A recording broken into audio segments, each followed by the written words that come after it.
And good afternoon, morning. Wait, you see, this is so confusing for us. Sometimes, when you're used to doing a live show, you can go ahead and say, hey, good morning. It's 10 minutes past the hour of 9 o'clock, or 10 minutes past the hour if you don't want to be specific on time zones. But we know so many of you watch these on YouTube and on our blog after the fact, so we don't want to give you a time warp there. We'll just say hi and welcome back to Inside on Business. My name is Michael Libby. All of this is powered by our advertising agency, Inside Advertising, Marketing, and Communications. We're an ad agency based here in Des Moines, a full-service agency from video to social media to print. Whatever it is that you're doing, we can help you sell more of it. I've had the pleasure of knowing Larry Cleverly for several years. And this is the first time he's been in studio with me. And so this is, I suspect, going to be a wide-ranging discussion on some of his belief systems when it comes to food and eating. It's so basic to all of us. Larry, welcome. Thanks for having me, Michael. It's nice to be here. It's great to have you here. We've talked about this several times in the past. Sure. Glad you could make it. My pleasure. Yeah, you've got this great look about you with the hair. Well, I guess I had long hair back in the early '70s, and it seems to have made a return here in the new decade. Are you a flower child? Of sorts. I was in college from '69 to '73, that was. Too, yeah. There were a lot of social upheavals occurring at that time, and I participated in some of them. Well, you never quite leave that activist role, do you? Apparently not. We're going to, before we get into our interview with Larry, we want to show you this quick video because it gives a little bit of backstory about what it is that Larry does at Cleverly Farms. This was done a couple of years ago by our mutual friend, Ken Root. Ken is a longtime broadcaster and good friend, and he did this video, and Larry said, I didn't even know it existed up until just about 6 months ago. But it's a nice piece done by Ken that kind of gives you the overview of Larry Cleverly and Cleverly Farms. Ryan, can we go ahead and roll that? Larry Cleverly is out early every morning from spring to fall. He makes his livelihood from a few acres of intensively grown vegetable crops on a hillside just off the Diagonal Highway near Mingo. The squash are blooming with the hope of one more crop before winter.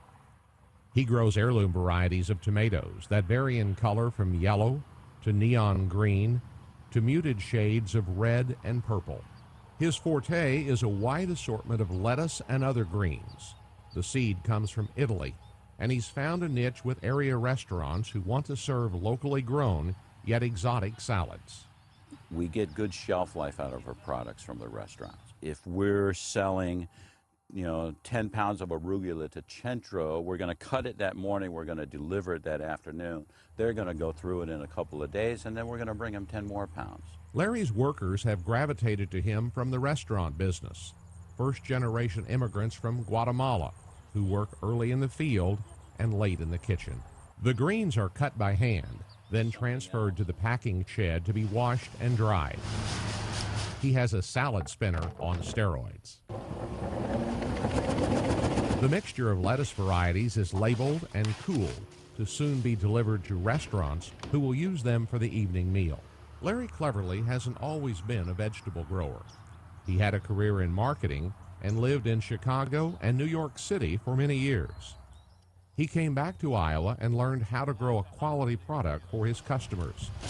He is a dependable supplier with lots of marketing savvy. We're like any other company. We try to do good service. We try to have a high-quality product at a fair price. Pretty nice, huh? Larry Cleverly from Cleverly Farms. So, Larry, Ken Root came out and shot that for you. Very nicely done. Right. Yeah, he always does a good job. So tell me, on the way into the studio today, I was listening to the crop report, USDA crop report, and they're talking about corn and soybeans for the most part, row crops. And this guy was on pretty much all they have to pretty talk much about, all they talk about. Yeah, and this guy was on saying, yeah, we should have our 1,100 acres of corn and soybeans planted in about 1 week. And for most Iowans, for most individuals, whether they're city or country, that's the view of agriculture that they have. Sure. is large production agriculture, whether it be animal agriculture or crops, row crops. It's what people see every day when they're driving down the highway. Exactly, and those big green machines. Sure. Tell me about your farm.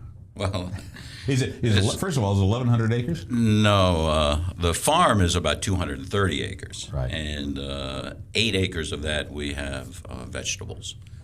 Have 8 about 100 acres of timber, a little over 100 acres of cropland that we rent out to a neighbor who does corn and beans. So your income doesn't come from timber, I don't imagine. No. No. But there is a little bit of money on a cash rent basis little coming bit, for your 100 yeah. acres.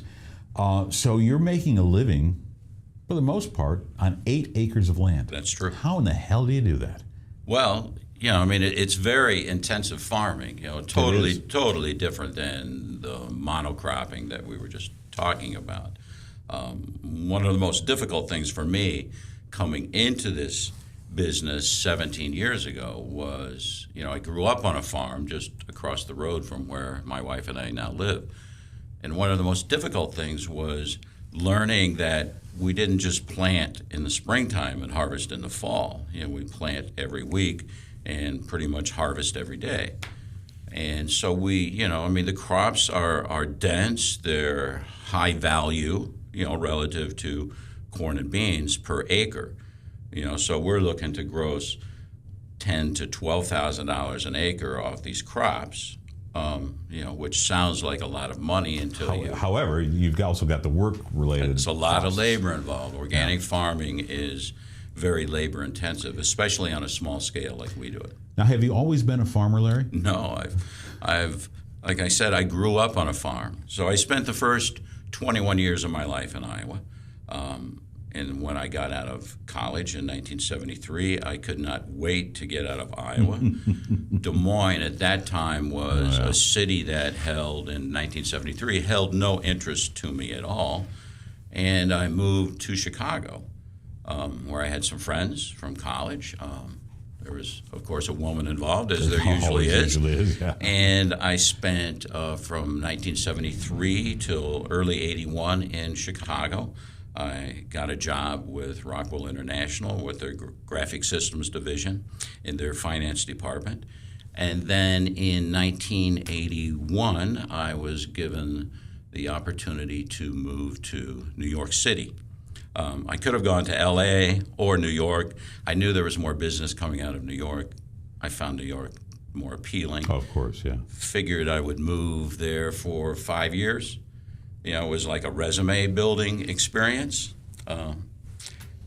But what ended up happening was my wife and I fell in love with New York City, and we stayed 16 years and moved back to Iowa in Thanksgiving of 1996. That living in New York City had to have an adjustment time for you. I mean, that's, Chicago to New York City is still, Iowa to Chicago is, okay, we got it. But even Chicago to New York City, that's a cultural change. I looked at it almost like 8 years in Chicago was boot camp for moving to New York City. Because I remember very clearly my first day driving to work in Chicago. And I was probably going 25 miles an hour in a right-hand lane of I-55, hoping that no one hit me and I didn't hit anyone else. And then when I moved to New York, it was like moving to a foreign country. Yeah. Because here I am, I'm in a new job, with the same company, but nonetheless a new job. I'm living in a hotel. I'm looking for an apartment. I'm trying to figure out where I'm going to fit into this giant city. And it was a little overwhelming, but, bit by bit, I became accustomed to it. The cultural interaction must have been amazing, though. It was astounding. Yeah. Just so many different people, so many different cultural attractions. Anything you want is basically right outside your door, and I have to think that we took pretty good advantage of that for the 16 years we lived there. Anything of that experience, Larry, stick with you when you came back to Iowa to start this farming business? the interaction that you had in other cultural foods and other cultural aspects of locally grown produce, was that something that kind of touched you there? Well, one of the things that I was able to do living in New York, and then my last several years in Chicago as well, is in Chicago I was the national credit manager for this division of Rockwell my last several years there. So I spent a lot of time on the road. And, back in the late 70s, expense accounts were, very commonplace, and unlimited expense accounts were fairly commonplace too.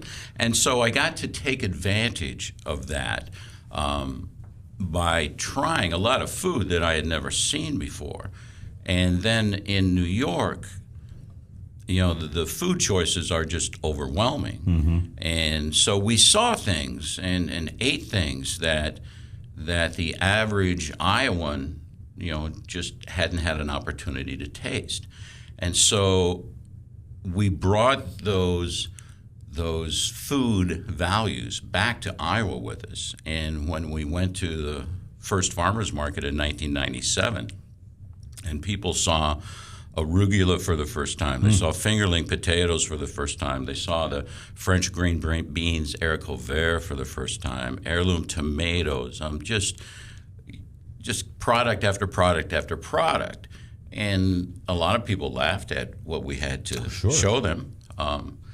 I only grew maybe 50 pounds of fingerling potatoes our first year, and I'm pretty sure I carried them back and forth to the farmer's market for about a month before I finally called one of my their shelf life.